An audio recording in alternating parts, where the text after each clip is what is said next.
the role is already complete and full. What are we supposed to do? So this is something we need to know, because this is, an act of worship. When you enter the masjid,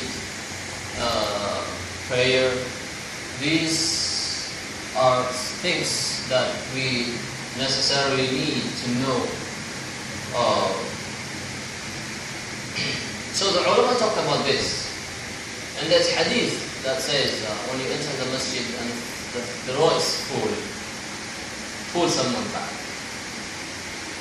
and then that person will stand next to you. And Shaykh Nasiruddin al-Albani rahmatullahi alayhi, كما في سعي الترغيب والترهيب, في رواية الغليل, he said this hadith is weak. In the second volume, he said it's weak. So weak hadith you cannot base on something. Just rule it out. Now when you enter the masjid, the first row is full. Like Shaykh Muhammad ibn Uthaymeen rahmatullahi alayhi has fatawa, a verdict. Shaykh Nasiruddin al-Albani too. He says when you enter the masjid, you find the first row is full and no one else is there. There are four things that people will do. Four things. One is you pray by yourself behind the saf. That's one case. The second circumstance is that you pull someone out of the door. Two. The third one is you come all the way and you pray next to the imam. Three. The fourth one is you just stand by yourself and wait until they finish the prayer and do not pray with jama'ah. So these are the four things. He said, then which one is correct? He said the correct one is to pray behind the row by yourself, to join the jama'ah. Joining the jama'ah is obligatory, is wajib. And there are two different views about scholars. So Ibn Uthaymeen has the view of it's wajib, it's obligatory. And there's so many hadith that the Prophet ﷺ mentioned that show it's obligatory, it's wajib. Now the correct view is that you pray behind the saf by yourself without touching anybody in this land. And he said that supports like a woman. He gives an example of a woman. If a woman is by herself and she enters the masjid, can she join the main saf? No, she can't. She has to pray by herself. She says that helps, that supports the idea. Now you pray behind yourself. Shaykh Nasiruddin al-Albani says first, you try to squeeze into the first row, which these days people are not even so tight, so close to each other. So you can go to one of the guys and say, can you please squeeze, move? So then you can squeeze yourself into it. So Shaykh al-Uthaymeen says, if you pull out someone, it's not correct. He said first, you're disturbing that person. First, you're causing an opening in that row. One. Two, you distracted that person who was concentrating.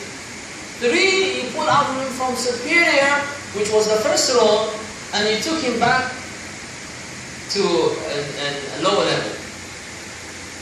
So he said that's not allowed. The third one, which is coming praying behind the imam, and he said that is the imam should be distinguished from the others.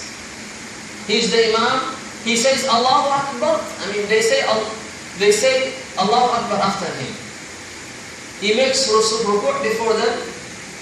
He makes Sami Allah before them. He makes sujood before them.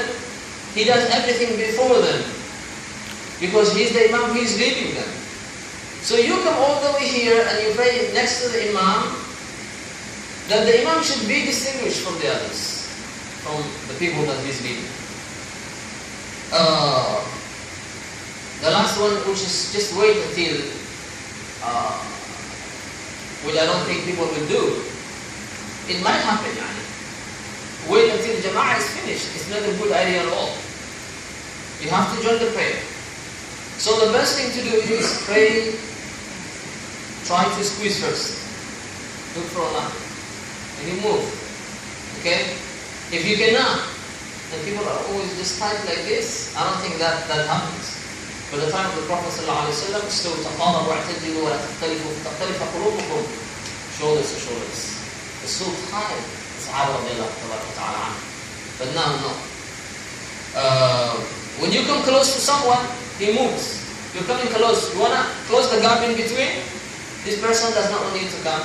He doesn't want you to touch his feet. Yani, if you touch, he's moving. Some people, believe me, they always want to have a gap between him and the other person, the musalla, the person who is praying at, which is completely khilaf sunnah. The Prophet says, "Istawu, taqarabu, wa'tadilu." He never entered the prayer until he made sure the line is straight. He says, come close to each other. Close the gaps in between you. Straighten the line. The first one, the second one, the third one. أتموا الصف الأول في الأول ولا تختلفوا فتختلف قلوبكم. And the hadith that says there's no prayer for a person, praying behind the saf by himself. Now this scholar says this hadith is based on if you can go into the door, if you can find a place, a space, then you say you don't care. Allah behind it. You just want to pray by yourself there. While you can find a space in the first row.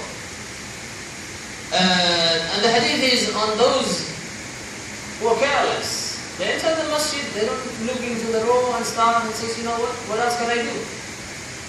I don't want to, but there's a space. Most likely, until the imam says, please come here, please. People want to pray behind. And the Prophet ﷺ said, if they knew the reward of the first row,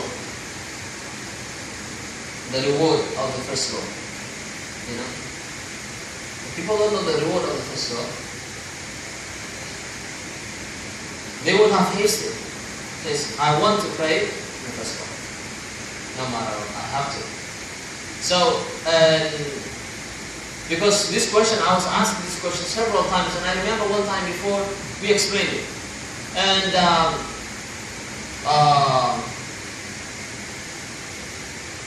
I'll try to get the link for you maybe so you can read, or I can print it for you if you want, so then you can read. But this is what the scholar said, and inshallah ta'ala, and that's the right thing to do. We ask Allah subhanahu wa ta'ala for guidance. هذا وبالله التوفيق. صلى الله عليه وسلم.